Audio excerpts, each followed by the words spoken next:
Canal. Amém? Pai, em nome de Jesus, nós queremos colocar aqui a vida do Breno, Senhor, diante de Ti, que ele seja cheio da Tua unção, cheio do Teu poder, que ele tenha liberdade para falar tudo aquilo que o Espírito Santo quer falar conosco nessa noite, Senhor. Pai, em nome de Jesus, nesse momento agora, Senhor, tira agora toda a distração, Senhor, da nossa mente, Pai. Todos os pensamentos agora sejam levados cativos a Cristo, Senhor. Em nome de Jesus, que não haja oposição nenhuma nesse lugar à Tua palavra, Senhor. Que a Tua palavra agora tenha liberdade de alcançar cada coração nesse lugar, para a honra e glória do Teu nome, Senhor. Esse é o nosso pedido. Amém.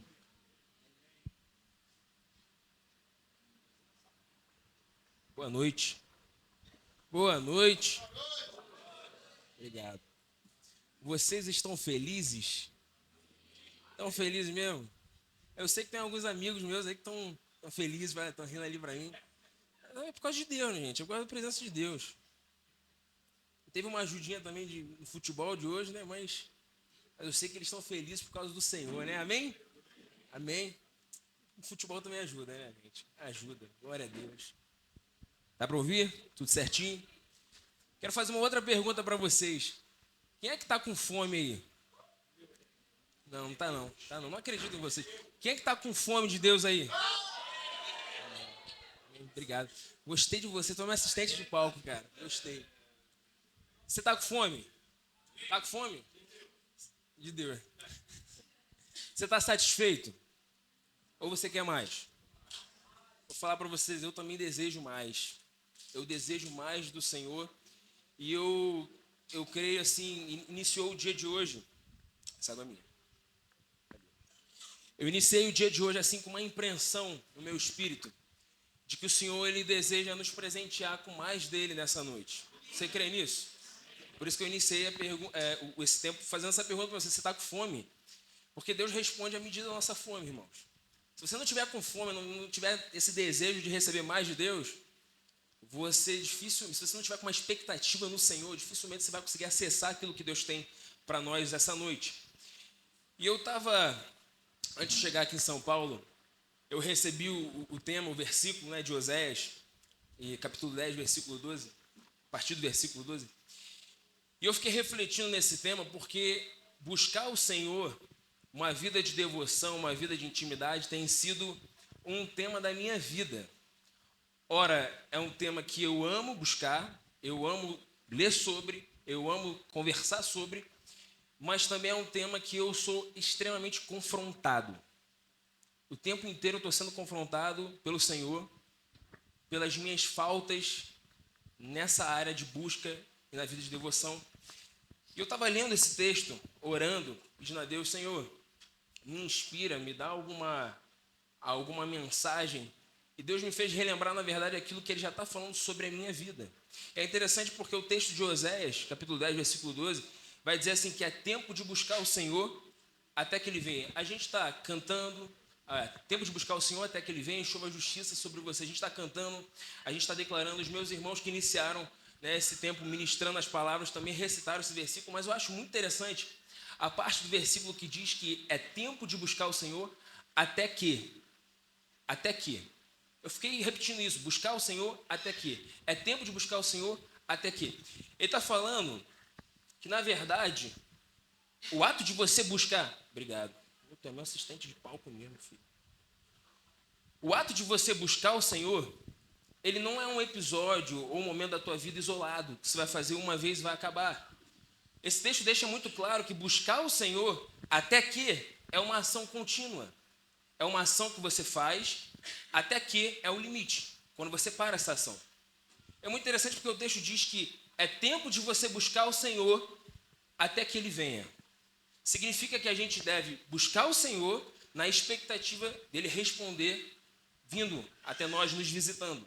Eu não sei como é que você chegou aqui, mas eu cheguei debaixo de muito temor, buscando ao Senhor. Eu sei que meus irmãos também vieram de um tempo de consagração, de oração, de jejum, de busca. Eu sei também que a juventude daqui também passou esse tempo buscando ao Senhor, jejuando, sim ou não? Eu ouvi isso de alguém, estavam uns 40 dias, se eu não me engano, 40 dias. Olha que maravilha, 40 dias jejuando, buscando ao Senhor. A gente está buscando ao Senhor e isso daqui é uma concentração de pessoas buscando ao Senhor Só que tem algo, a gente busca o Senhor esperando o limite dessa busca, que é Ele vir. E a minha oração nessa noite é que o Senhor responda com esse limite. É que a gente junte, seja uma concentração de fome e sede, e de busca ao Senhor, e que Ele possa na verdade Ele já está respondendo, mas que o Senhor Ele possa marcar a nossa noite, a nossa vida, nesse dia, vindo até nós, nos visitando, porque, meus irmãos, a presença de Deus é melhor e é maior do que qualquer coisa. Não é sobre quem está falando aqui, não é sobre se a gente fala bonito, se fala bem, se tem enteado carioca, se não tem enteado carioca. Não é sobre isso, é sobre a presença de Deus. A Bíblia fala que no dia que a gente estiver diante de Jesus, diz que a gente não vai ter nenhuma pergunta. Quando vocês estiverem diante de Jesus, nada perguntareis.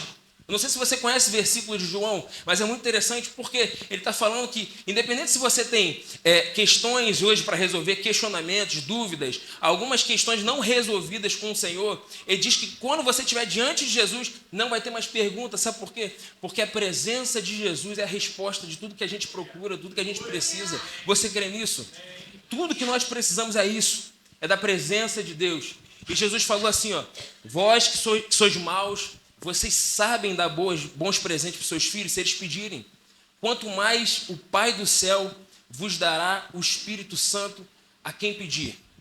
Se eu não me engano, a Laerte falou sobre isso, usou o exemplo das filhas, de que tem muitas vezes que os pais eles acabam não dando aquilo que os filhos pedem, né? Por questões independentes, adversas aí, questões, enfim, com a sua variedade de motivos aí. Só que quando a gente fala de Jesus, quando a gente fala do Senhor Jesus, quando a gente fala de Deus, nosso Pai, tem algo que Ele não nega para nós, que é o Espírito Santo. E a minha oração nessa noite, isso eu estou dando uma introdução, isso não é a mensagem que eu quero falar, isso é uma carga que está no meu coração. A minha oração nessa noite é que o Senhor possa nos dar isso. Que você creia, se você tiver com fome, que você abra o teu coração e creia que Deus tem mais para nós nessa noite. Amém? Eu estava conversando com o Davi mais cedo, e ele relembrou uma história muito interessante. Eu li isso num livro. É a história de um homem chamado Smith Wigglesworth, né? Se não me engano, é o apóstolo da fé. E esse cara, num livro, ele conta a história de uma mulher, uma história verdadeira. E essa mulher, ela era uma empregada doméstica. Era uma ama lá, uma pessoa, muitos anos atrás, que cuidava dos assuntos domésticos, das casas das pessoas ricas. Só que essa mulher ela passou tanto tempo na casa da sinha dela lá, da senhora dela, que ela conseguiu criar uma conexão amorosa e que, de alguma forma, ela via aquilo dali como uma família. Era uma família para ela. Vocês estão comigo? Estão entendendo? É muito interessante porque essa história conta que essa mulher ela se afeiçoou de um jeito muito, muito profundo com essa família. E chegou um momento que a mulher, a dona da casa, que era uma pessoa muito rica, ela faleceu. E aí ela dá um pedaço de papel como uma lembrança. A última coisa ou a única coisa que essa empregada ela poderia levar para recordar a senhora que ela amava. E aí um dia, esse apóstolo Smith ele vai fazer uma visita para essa mulher, que o detalhe importante é que ela era analfabeta, ela não lia. E quando ele chega naquela casa, ele percebe que é uma casa extremamente humilde, com poucos recursos, mas chama a atenção um quadro com uma folha de papel pendurada na parede. E aí, se eu não me engano, pelo que eu lembro da história, essa mulher acho que pede licença, vai fazer alguma coisa para servir, e ele imediatamente vai dar uma olhada. Ele vai ler o que está escrito naquele papel. E para espanto desse homem, aquele papel era nada mais nada menos que um testamento. Um testamento. E ele leu aquele papel e descobriu que aquela senhora, ela possuía várias propriedades e inúmeras riquezas que a patroa dela deixou para ela. E aí quando essa mulher volta para falar com ele, ele questiona, o que é isso daí? Que papel é esse daí? Você sabe o que significa isso? Isso daí foi a lembrança da minha senhora. Ela deixou essa única coisa aí. Como eu não sei ler, eu não sei o que está escrito. E aí esse cara ele começa a falar para ela, você está nessa condição de pobreza, porque você não sabe o que está escrito ali. Aquilo ali é um testamento. E te dá direito, te dá uma herança de, inclusive, a casa dela e a riqueza da tua senhora. Enfim, essa foi a história, depois ele segue o assunto. Mas essa história é muito interessante porque ele traz um princípio para a gente. Existe uma herança e existe algo separado para mim e para você, da parte de Deus, que talvez a gente não acesse por falta de conhecimento.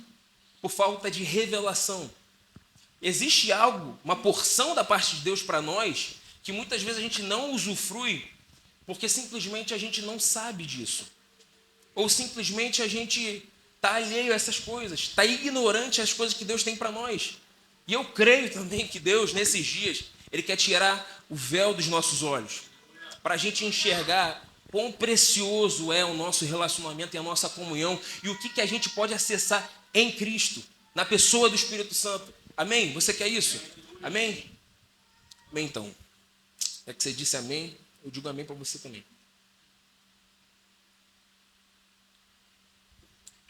Eu queria iniciar nosso tempo aqui.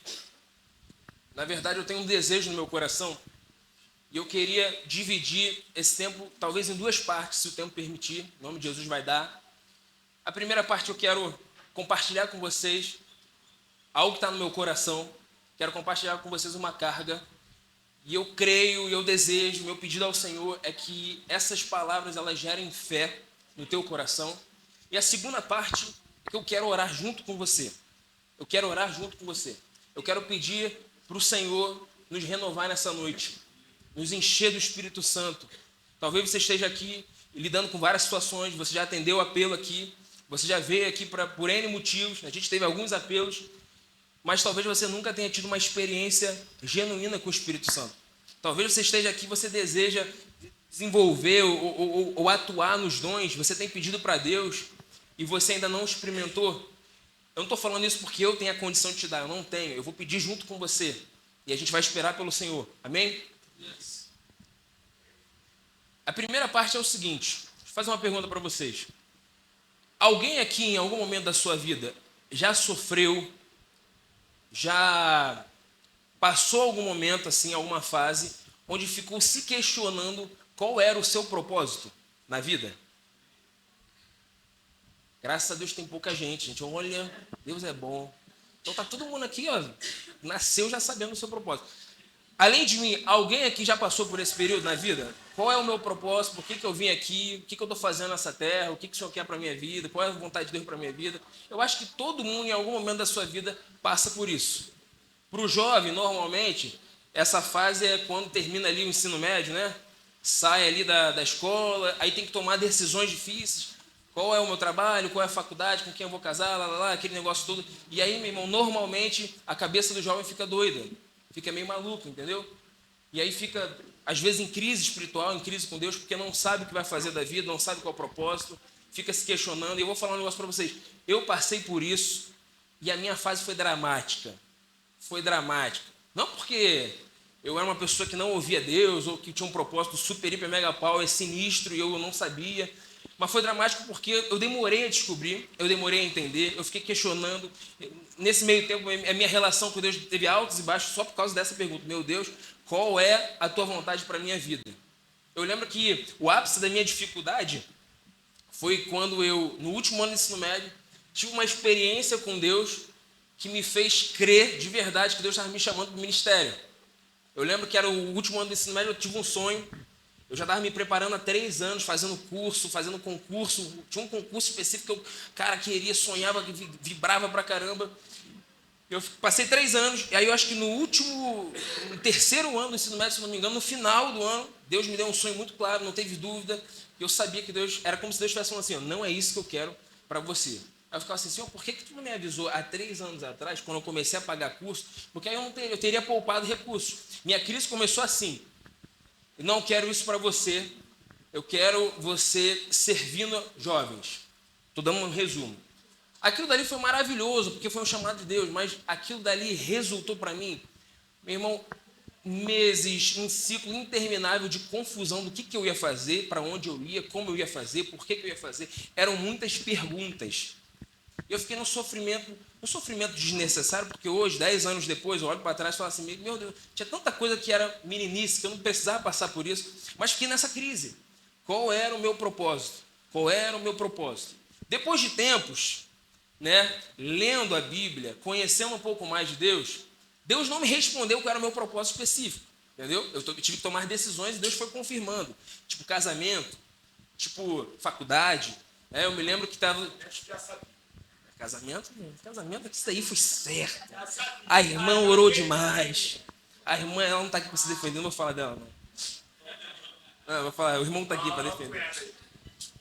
Mas eu lembro que teve uma fase na minha vida que eu já tinha um sentimento pela minha esposa, só que ao mesmo tempo eu estava muito confuso, porque ao mesmo tempo Deus tinha falado comigo sobre chamado, então na minha cabeça eu tinha que ir para uma jocum da vida, eu tinha que ir para uma junta missionária, então eu estava naquele momento vendo todo o trâmite para fazer intercâmbio. Estava tudo certo, meu pai me incentivando, meu pai me ajudando, ia para fora do país, estava animado, mas ao mesmo tempo gostava de eu ir. Eu lembro que numa conversa com o Daniel, pedi ajuda, né, para esclarecer, e me deixou mais confuso. Ele falou assim, cara, você precisa tomar uma decisão, você quer se mudar ou você quer casar? Aí eu escolhi casar, né? Foi o maior intercâmbio da minha vida, tá aí, até hoje. Mas assim, as minhas perguntas foram sendo respondidas ao longo do tempo, sendo inspirado por Deus para tomar decisões. Mas essa pergunta, qual era o meu propósito? Ela foi respondida através da Bíblia. Porque eu não sei se você espera que Deus fale qual é o seu propósito específico para a sua vida, com que você vai casar, qual a profissão que você vai exercer, mas Deus já responde qual é o seu propósito na Bíblia. A Bíblia fala que nós fomos predestinados, escolhidos por Deus, para nós sermos santos e irrepreensíveis. Esse é o teu propósito. Está respondido. Quando eu li isso daí, eu falei, coisa fácil. Então, independente se você trabalha assim, trabalha assado, você tem que ser santo e irrepreensível no teu trabalho. Está respondido o teu propósito. Mas a Bíblia fala também que o teu propósito também é você ser parecido com Jesus. E todas as coisas vão cooperar para isso. Paulo fala em Romanos 8, 28. Todas as coisas vão cooperar, vão trabalhar para, no fim de tudo, você alcançar esse propósito. Então você não sabe talvez o teu propósito? Meu Deus, o que eu vou fazer da minha vida? Não tem problema, pode ficar confuso. Mas entenda uma coisa. Fica confuso sabendo que você tem que parecer com Jesus. Amém? Não fica confuso não, continua orando. Mas seja parecido com Jesus. Esse é um propósito que você tem que viver, que você tem que escolher viver. Porque Deus desenhou isso. Só que existe um propósito que você vai lendo ao longo da Bíblia e você vai perceber que, cara, Deus te fez para isso. Deus te fez para isso. Que é quando Deus te revela que o teu propósito, que o teu desenho foi feito única e exclusivamente para que você se relacionasse com Ele. Você foi feito para conhecer a Deus. Se um dos propósitos é você ser santo e irrepreensível, parecido com Jesus, eu quero te dizer mais um. Eu e você, nós fomos feitos para conhecer a Deus. Amém? Amém. Você crê nisso? Amém. Você foi feito para conhecer a Deus. Quando você olha para as Escrituras, você vai perceber que o clamor e a resposta de Deus sempre foi um convite para que a gente se aproximasse dele. Você vai ver Jesus falando, ó, venham a mim, todos estão cansados e sobrecarregados. Você vai ver a Bíblia falando, aproximem-se de mim, que eu vou me aproximar de vocês. Você vai ver também, em algum momento, provem e vejam que o Senhor é bom. Você vai ver, buscar-me-eis e me achareis, quando buscar de todo o coração. Você vai ver também, invoca-me e te responderei, anunciar-te-ei coisas grandes e ocultas que você não conhece. No fim de tudo, você vai ver em toda a Bíblia que Deus, Ele é a pessoa mais interessada em ter um contato e um relacionamento contigo, porque você foi feito para isso. Sempre foi iniciativa de Deus nos chamar para perto dEle, porque você e eu fomos feitos para isso. O Senhor é a nossa origem, mas o Senhor também é o nosso destino. Tudo converge em torno dEle, tudo é para Ele. Deus sempre foi interessado em desenvolver esse relacionamento com o homem. Em Atos, capítulo 17, versículo 27, Paulo diz assim, o propósito de Deus era que as nações buscassem a Ele e tateando, talvez, viessem encontrá-lo, embora Ele não esteja longe de nenhum de nós. O texto está falando que o propósito das nações, o meu propósito, o teu propósito, é que a gente buscasse a Deus e mesmo tateando, igual gente cega, a gente viesse talvez encontrá-lo, embora Ele não esteja longe de nenhum de nós, porque Deus está perto. Amém? Amém. Você crê nisso? Amém. A Bíblia fala que Jesus, o outro nome de Jesus é Emanuel, é Deus conosco. Isso significa que Jesus, que toda a criação converge unicamente para isso, a aproximação de Deus com o homem. A relação de Deus com o homem é uma questão de prazer. Deus tem prazer nisso. Deus não criou você e eu porque Deus estava carente, porque Deus estava sozinho no céu, ou porque Deus precisava do seu amor.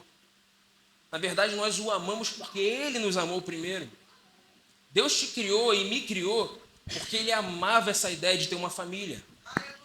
Uma família parecida com Jesus. Muitos filhos para ter comunhão com Ele. A relação de Deus com o homem, a relação de Deus com a gente é uma relação de prazer. Deus tem prazer em se aproximar dos seus filhos. Agora, a nossa relação com Deus é uma questão de necessidade. Você está me entendendo? Você está comigo? Amém? Tá ou não está? É uma questão de necessidade. É uma necessidade que mais para frente ela deve se tornar um prazer. Mas é uma necessidade porque a gente precisa ouvir a voz de Deus. Jesus, quando estava no deserto, sendo tentado pelo diabo, o diabo tenta, fala: se você é filho de Deus, transforma essas pedras em pães. E Jesus vai falar assim, ó: não só de pão. Você lembra desse texto? Viverá o homem, mas de quê? Mas de toda a palavra que sai da boca de Deus. O nosso contato com o Senhor, o ato de você escutar o Senhor, de ouvir o Senhor, é um ato de sobrevivência. Nós vivemos para isso. É como se fosse um alimento. É um alimento. É um alimento. Você come para subsistir, para existir, para não morrer. Só que tem alimentos que você sente prazer. Você não come um pudim porque você vai morrer se você não comer. Tem algumas pessoas talvez que acham isso, entendeu? Vou morrer se não comer. Mas você come para você sobreviver. Mas tem alguns alimentos que você se alimenta por prazer. Chocolate é isso. Te dá prazer. Mas você não morre se não comer. Só que Jesus é o nosso pão. Jesus é o nosso alimento. A nossa relação com Ele é uma relação de sobrevivência. Nós necessitamos ouvir a voz do Senhor. Só que essa necessidade, bem aplicada, bem suprida, se torna prazerosa. Você sente prazer em se aproximar do Senhor. Nós necessitamos de estar com Deus, até que essa necessidade se torne um prazer. A Bíblia fala que Deus, lá no Éden, Ele tinha uma comunhão regular com o homem. Você lembra disso? Deus tinha acabado de criar Eva, casou com Adão, e Deus não respeitou nem a lua de mel do casal. Todo dia estava junto. Toda tarde estava lá. Entendeu? Toda tarde estava lá. Não é porque, novamente, não é porque Deus não tinha ninguém para conversar, gente. Não era isso. É porque Deus criou Adão e Eva para ter comunhão com Ele. Você entende isso? Todo dia Deus estava com ele. No dia que Adão pecou, a Bíblia fala que Deus foi ter com ele, como era de costume, e não achou Adão, e perguntou assim: Adão, onde você está? Eu acho interessante que nessa passagem a pergunta de Adão... Entendam, gente, Adão não estava brincando de pique-esconde com Deus. Deus sabia onde Adão estava. Mas essa pergunta de Deus, Adão, onde você está? Ela tem algo a nos ensinar, a nos mostrar. A questão não era o que Adão tinha feito, porque Deus sabia o que Adão tinha feito. A questão era onde Adão tinha se escondido. Não era porque Deus não se importava com o pecado de Adão. Era porque para Deus é mais importante, mais sério, o distanciamento e o lugar onde o pecado te leva do que necessariamente o nome do pecado.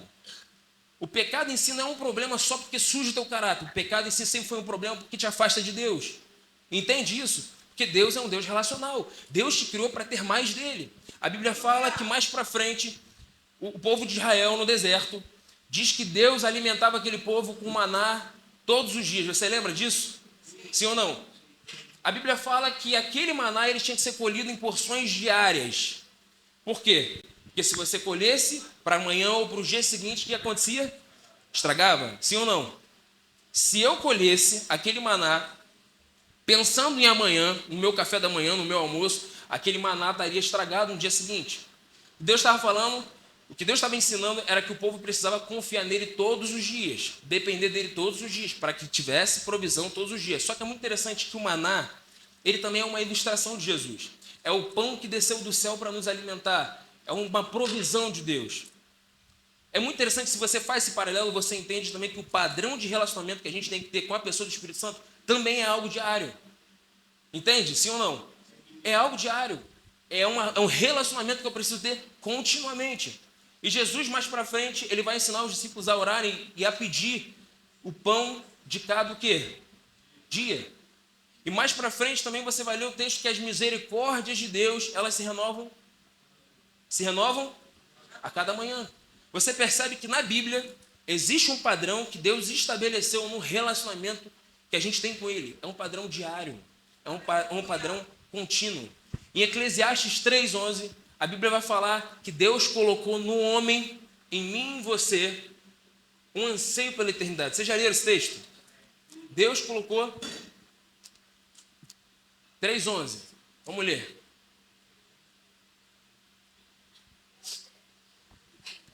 Presta não. Pode ser parafraseado por mim, que é só uma frase, tá? A Bíblia fala em Eclesiastes 3:11 que Deus colocou... Obrigado. Deus fez tudo formoso no seu devido tempo, também pôs a eternidade no coração do ser humano. Vou parar por aí. Deus colocou a eternidade no teu coração e no meu coração. Olha que coisa interessante. Mais para frente, em João 17:3, Jesus ele vai fazer uma definição do que é a eternidade. Jesus vai definir. Agora foi. Diz assim: e a vida eterna é essa, 2 pontos. Que conheçam a ti, o único Deus verdadeiro, e a Jesus Cristo, a quem enviaste. O que eu posso te dizer é que se você e eu fomos criados com essa semente, essa eternidade dentro de você, Jesus mais para frente vai definir, vai te dizer o que é essa eternidade. O que é esse sentimento que aflora dentro de você. É um desejo por conhecer a Deus. Aleluia! Se você e eu temos essa semente, Deus colocou a eternidade dentro de você. Jesus mais para frente vai falar. Na verdade, essa eternidade é você conhecer a Deus e a conhecer a Jesus Cristo. No fim de tudo, Deus colocou sobre nós, ímpios, crentes, um desejo por Ele mesmo, um anseio por conhecer a Deus. Só que pela falta de revelação, muitas vezes, as pessoas traduzem erradamente esse desejo. E aí tentam saciar esse vazio com coisas gerais, com dinheiro, relacionamento, trabalho, autoafirmação, droga, bebida, qualquer coisa, qualquer substância, qualquer personagem que consiga ou tente saciar esse vazio, não vai ser suficiente, porque esse vazio ele é do tamanho de Deus.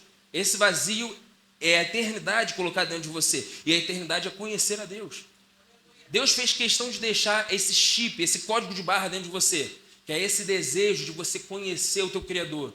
Esse desejo de você contemplar o Senhor. Amém? Amém. A Bíblia fala que Jesus, ele subindo ao Pai, na verdade, antes de subir ao Pai, ele faz uma promessa. Ele diz assim, ó: eu voltarei ao meu Pai, mas eu vou deixar no meu lugar um outro Consolador. Um outro Consolador é a pessoa do Espírito Santo. O irmão aqui leu Atos 2. Diz que os irmãos, os apóstolos, eles estavam reunidos num só lugar, orando ao Senhor, 9 horas da manhã. Andros leu esse texto também. Diz que começou um vento, um barulho, começou um negócio esquisito lá, com um vento impetuoso. Diz que as bocas se encheram de línguas, fogo desceu e o Espírito Santo foi inaugurado na igreja. A promessa de Jesus para mim e para você é esse Espírito Santo, é esse poder. É interessante que o nome do Espírito Santo também, o original no grego, se chama Paracletos. Paracletos é encorajador, consolador, aquele que te guia, aquele que vai junto com você, não é? Aquele que está perto de você. Jesus falou que esse Espírito chegando, ele responderia todas as tuas perguntas. Irmãos, o Espírito Santo, ele não é uma força da natureza. Ele não é um arrepio que você sente. Ele não é uma energia qualquer. O Espírito Santo é uma pessoa para se relacionar. Você entende isso? O Espírito Santo é uma pessoa com sentimentos, com vontades, com pensamentos. Ele é uma pessoa. E Deus te deu para que você tivesse comunhão com Ele. Quando Jesus falou que Ele estaria conosco todos os dias até a consumação dos séculos, Ele está falando que Ele estaria conosco através da pessoa do Espírito Santo em nós. O Espírito Santo ele foi dado para nós para benefício nosso. Ele é o nosso consolador. Ele é quem nos empodera, é quem nos capacita a dizer não para o pecado, a viver piedosamente. Mas ele é uma pessoa para se relacionar. O Espírito Santo tem segredos inescrutáveis sobre a pessoa de Jesus. Vocês entendem isso? E a gente pode ter acesso a isso. A gente pode ter acesso a isso. Ele é uma fonte inesgotável. Existe uma frase de uma mulher chamada Maria, né? Em inglês é Mary Woodworth, acho que é assim. E diz assim, ó: eu pedi por mais do Espírito Santo, então ele pediu por mais de mim. O Espírito Santo é maravilhoso, irmãos. Ele é uma fonte inesgotável de sabedoria, de poder. Só que não é de qualquer jeito que você vai acessar ele. Para você ter mais do Espírito Santo, você precisa se conformar com isso, com pouco. Você não pode se conformar com pouco. Você precisa ter uma insatisfação espiritual, você precisa querer mais. E vou falar um negócio para você: quem deseja mais de Deus, recebe mais dele. Mas o Espírito Santo, a plenitude do Espírito Santo, não é para alguém que está cheio de outras coisas. Você precisa dar espaço para Deus. Para que você acesse mais de Deus, você precisa ter um espaço vazio para Ele. Você não pode preencher com qualquer outra coisa. Amém? E eu quero desenvolver esse tema com você, lendo contigo 2 Reis, capítulo 4, a partir do versículo 1. Se você tiver a Bíblia aí, acompanha comigo, por favor. Eu quero ler uma história com você.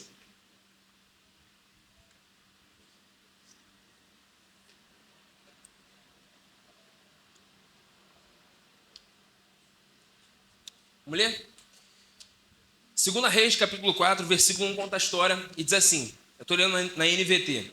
Certo dia, a viúva de um dos membros do grupo de profetas foi pedir ajuda a Eliseu. E diz assim: meu marido que o servia morreu, e o Senhor sabe como ele temia o Senhor. Senhor, em letra maiúscula, a Deus. Agora vem um credor que ameaça levar os meus 2 filhos como escravos. Versículo 2. O que eu posso fazer para ajudá-la? Perguntou Eliseu. Diga-me o que você tem em casa. E ela vai dizer assim, não tenho nada exceto uma vasilha de azeite. Não tenho nada exceto uma vasilha de azeite, respondeu ela. Versículo 3. Então Eliseu disse, tomem emprestadas muitas vasilhas de seus amigos e vizinhos, quantas você conseguir.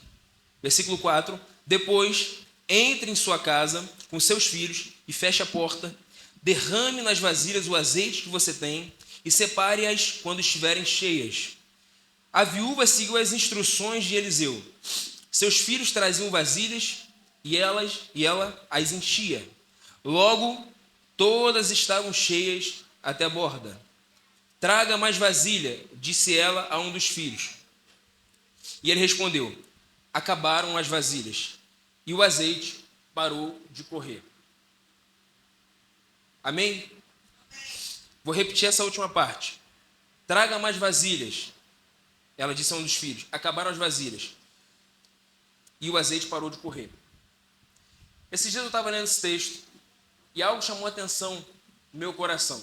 Eu não sei se você sabe, mas o Velho Testamento, ele é uma ilustração do Novo. Ele serve como uma ilustração. Se você usar a lupa, você precisa enxergar toda a Bíblia olhando para Jesus. Jesus é a chave hermenêutica de todas as Escrituras e tudo aponta para ele. Mas tem certos elementos no Velho Testamento que servem de ilustração para o Novo. E é interessante porque o Novo ele explica as ilustrações do Velho. Elas se conectam. E esse texto, ele conta a história de uma mulher viúva que devia muito dinheiro aos seus credores.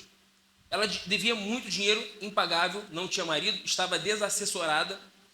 E a Bíblia vai falar que esses credores eles queriam como pagamento tirar os filhos dela.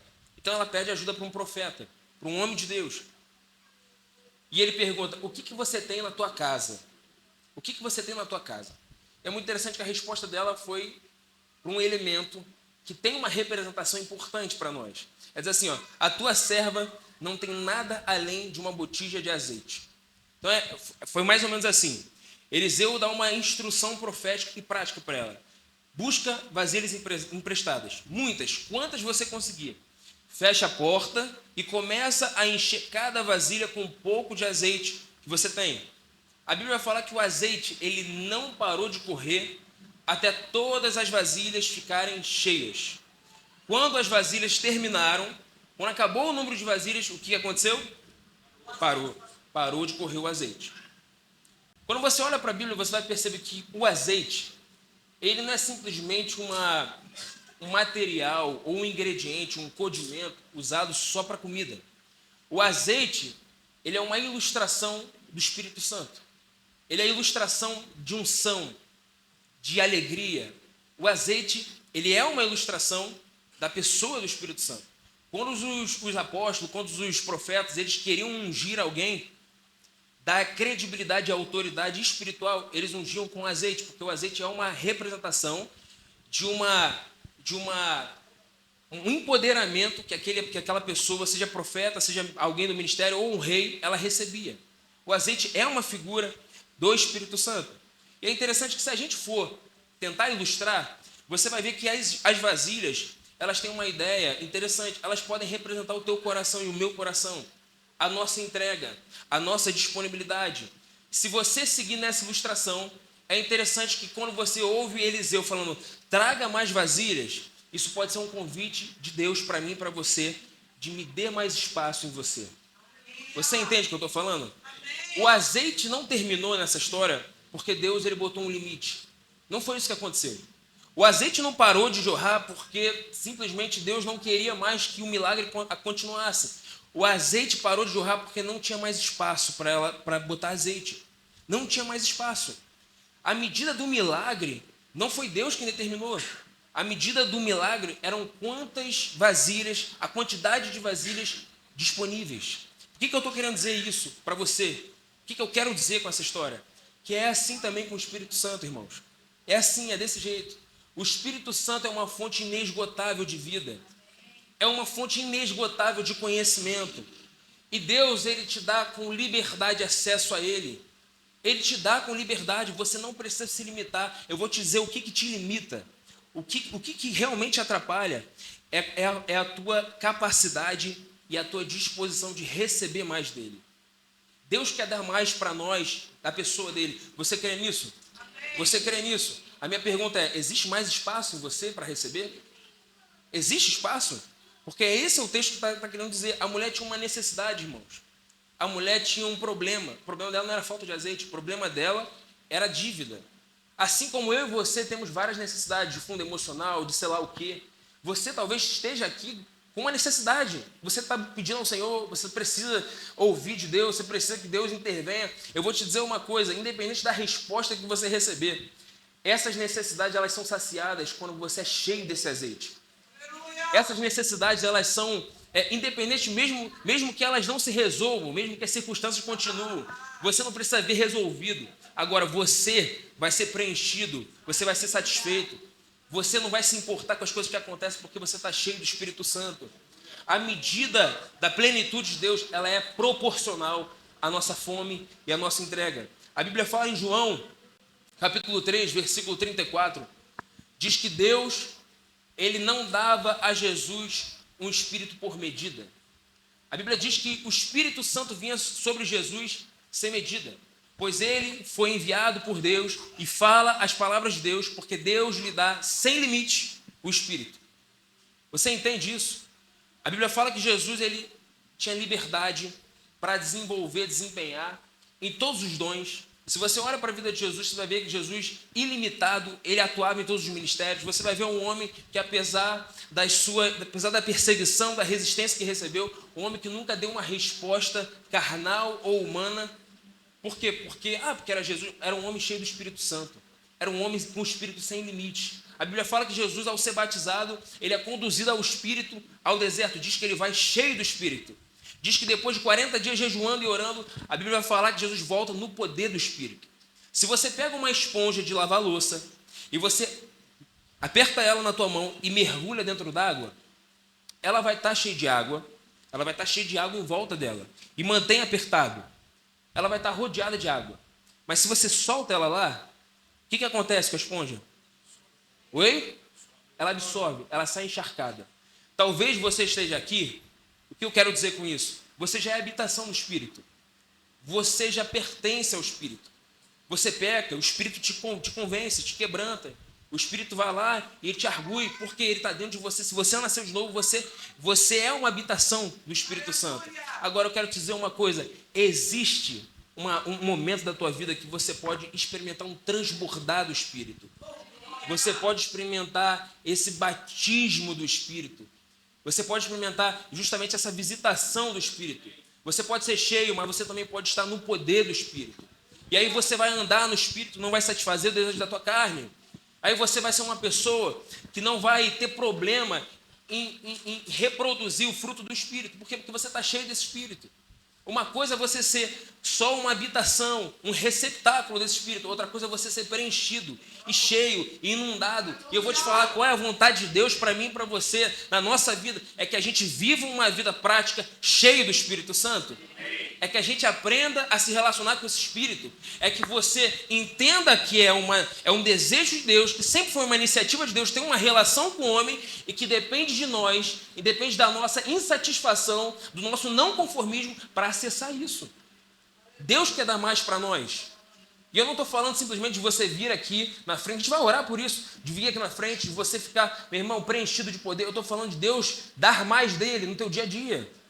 Entende o que eu estou falando? Dar mais dele no teu dia a dia, nas tuas tarefas, nas tuas responsabilidades. É de você não se esquecer, meu irmão, que existe um Deus que ama você e deseja você, mas que espera que haja espaço, que você crie espaço. A Bíblia fala, em Efésios 1:13, que nós somos selados com esse Espírito. A Bíblia fala em Efésios 5 que nós devemos ser cheios desse Espírito. Por que eu estou falando isso? Se o Espírito Santo vinha sobre Jesus sem limites, isso significa, sem medidas, significa que existem medidas que você pode acessar, mas também se você foi presenteado com esse Espírito, você também pode provar de Deus sem limite, sem medida, sem empecilho, sem nenhum problema. O Espírito Santo foi dado a todos os filhos de Deus, mas a medida que nós manifestamos depende do quão conformados nós estamos. O chamado de Deus para a minha vida e para a sua vida é um chamado para um inconformismo, para uma vida não conformada com a superfície, com aquilo que só você acessou. Deus tem mais para nós. A gente precisa sair desse lugar de nostalgia espiritual. Cara, eu vivi experiências maravilhosas lá atrás, mas está lá atrás. Isso só serve de história. Deus quer te dar mais hoje. Deus é um Deus que torna nova todas as coisas. Ele renova aquele que está cansado, Ele levanta quem não tem vigor. Se Ele faz isso, por que Ele não vai renovar mais dele para você? Existe algo para ser acessado por Deus, mas isso depende da tua e da minha disposição em receber. Amém? A Bíblia fala em Ezequiel, e eu já estou concluindo. A Bíblia fala em Ezequiel 47, versículo 3 até o 5. Conta uma experiência de um profeta que ele vê um anjo, o anjo convida ele a entrar no rio. Vocês lembram desse texto? Está aí. Eu não vou ler que é muito texto. Mas é muito interessante que a gente canta, a gente cantou, existem águas que estão no joelho, a gente cantou, a gente dançou, mas é muito interessante essa experiência, porque é uma experiência talvez que a gente passe e você não percebe o que está passando. Existe alguém te convidando, acessa o rio. E existem medidas de acesso a esse rio. Águas no tornozelos, águas nos joelhos, águas nos lombos. E existem águas profundas. A decisão de você acessar a medida que Deus quer é tua. É a tua fome, é a tua sede.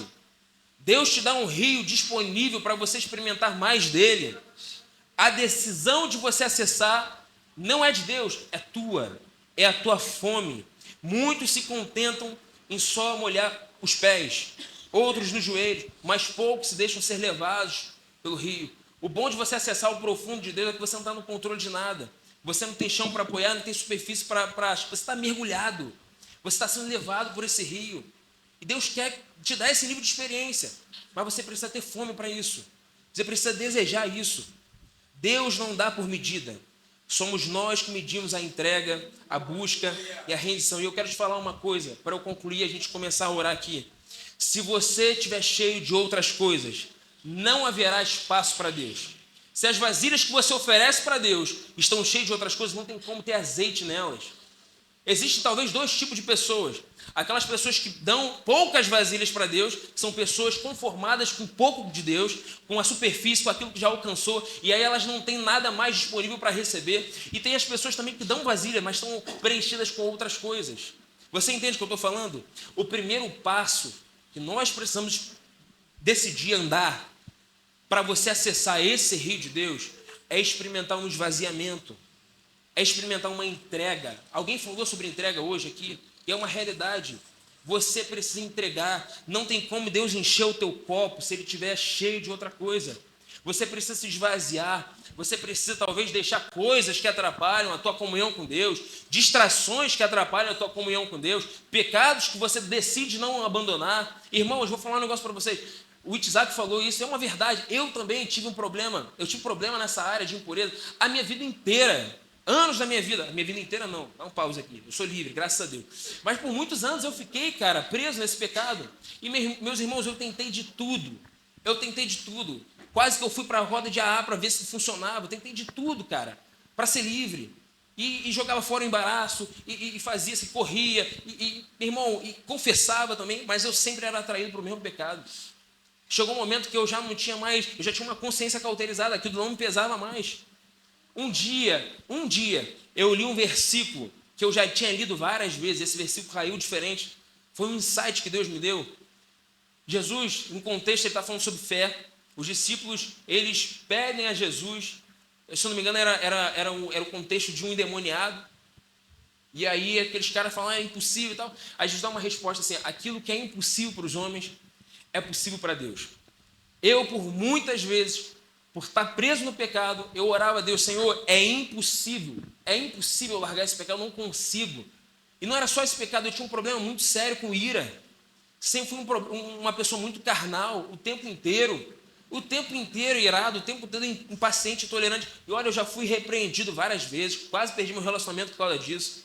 Eu lembro que eu estava noivo, fui exposto também, um pouco antes de casar, depois de casar. Então, o tempo inteiro, eu tinha um problema muito sério com isso. Depois que eu percebia que eu já tinha falado besteira, que eu não queria, e chegou um momento que eu falei, cara, eu não consigo me libertar disso, eu sou uma pessoa extremamente carnal. Quando eu li esse texto, me acendeu um fio de esperança. Cara, se é impossível para mim, é possível para Deus. Então eu não posso me libertar, eu não posso andar em vitória porque eu quero, ou porque eu tenho métodos bons para poder viver em vitória, ou porque eu tenho capacidade. Eu não consigo ser livre, eu não consigo andar em vitória por minha própria força. É só através da pessoa do Espírito Santo. É só através de uma união que eu tenho com o Espírito Santo. E aí eu percebi que a minha comunhão com o Espírito Santo não é só para eu performar com dons, é para sobrevivência. Eu preciso ser cheio do Espírito Santo, eu preciso viver e andar no Espírito para eu agradar a Deus em tudo. E Deus tem mais para nós. Talvez você não tenha acessado aquilo que você precisa acessar de liberdade, de vitória sobre algumas cadeias, de falta de fruto, porque simplesmente você não usufrui, você não se relaciona com a pessoa do Espírito Santo e Deus te deu ele de presente. Ele é o penhor que nós recebemos do sacrifício de Jesus, ele é a nossa herança. Só que depende, meus irmãos, do espaço que você dá para Deus. Não tem como a gente ser cheio do Espírito Santo, cheio de outras coisas. Não tem como você chegar com vasilha para Deus te dar azeite, e azeite que cai, com outras coisas preenchendo. A gente precisa de um esvaziamento. A gente precisa de uma entrega. A gente precisa de verdade estar vazio de nós mesmos. A gente precisa pedir para o Senhor restaurar a fome e a sede da nossa comunhão com o Senhor. Você deseja isso? Deseja mesmo? Cara, não é uma pessoa falando aqui, gente. Você crê que o Espírito Santo está aqui? A Bíblia fala que onde o Espírito do Senhor está, há liberdade. Não é porque uma pessoa falou, ou uma pessoa está falando, ou comunicando. É onde o Espírito do Senhor está, há liberdade. Se o Espírito Santo está aqui, você pode acessar ele. Você não pode acessar? Deus tem um rio para fluir sobre a sua igreja. A minha pergunta para você é, qual é o tamanho da tua fome? A minha pergunta é, qual é o limite da tua sede? Fica de pé, em nome de Jesus.